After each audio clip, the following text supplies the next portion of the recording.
Nous trouvons en présence d'une grande question. Qu'est-ce qui naît de nouveau? Jésus-Christ a dit que cette expérience est fondamentale et indispensable. En vérité, je te le dis, si un homme ne naît de nouveau, il ne peut voir le royaume de Dieu. En vérité, je te le dis, si un homme ne naît d'eau et d'esprit, il ne peut entrer dans le royaume de Dieu. Jean 3 et 5. Nicodème s'achoppe à la question physique, mais il entend bientôt ces mots. Ce qui est né de la chair est chair, et ce qui est né de l'esprit est esprit. Jean 3, 6. Il est donc évident que ce n'est pas le corps qui naît de nouveau, et ce n'est pas non plus l'âme. Que le corps du péché soit détruit, Romains 6, 6, et ceux qui sont à Jésus-Christ ont crucifié la chair avec ses passions et ses convoitises, Galates 5, 24. Les passages analogues à ceux-ci sont trop nombreux pour être tous cités, mais considérons dans les Écritures la signification des termes chair, vieil homme, homme naturel. À la question posée, nous répondrons donc sans hésiter que la nouvelle naissance est la régénération de l'esprit humain, par l'Esprit de Dieu, un don de la vie divine à l'esprit de l'homme. Elle crée une union nouvelle de l'homme avec Dieu, par une seule et même vie, dans son être intérieur.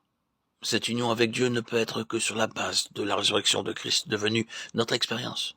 Cela signifie que toute la signification de sa mort expiatoire, substitutionnaire et représentative a été acceptée par la foi, alors même qu'elle ne serait pas comprise.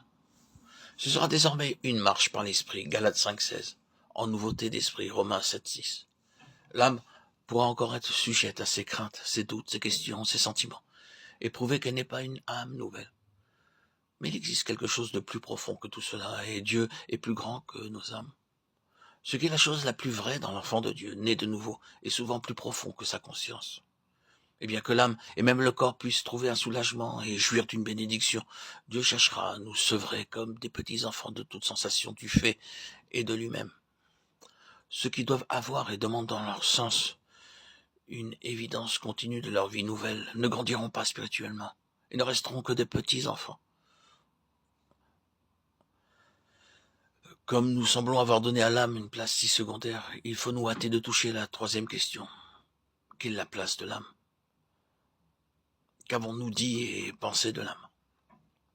Nous avons remarqué que c'est avec son âme qu'Adam a péché. Le résultat de cela, c'est que désormais les puissances mauvaises s'allièrent avec l'âme.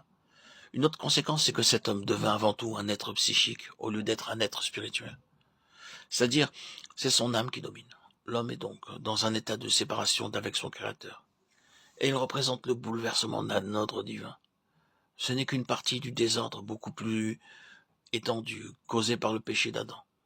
Dans la nouvelle création en Christ, les principes de l'ordre divin véritable sont de nouveau établis. L'esprit vivifié, ressuscité en lequel Christ demeure et qui est uni à Christ, est appelé à être l'organe du gouvernement divin sur l'homme tout entier, sur son âme et son corps. Si un enfant de Dieu réellement spirituel ou né de nouveau, l'âme et le corps n'auront pas une place de prééminence, mais ils seront des serviteurs et des instruments très féconds, dès qu'ils occuperont la place qui est la leur.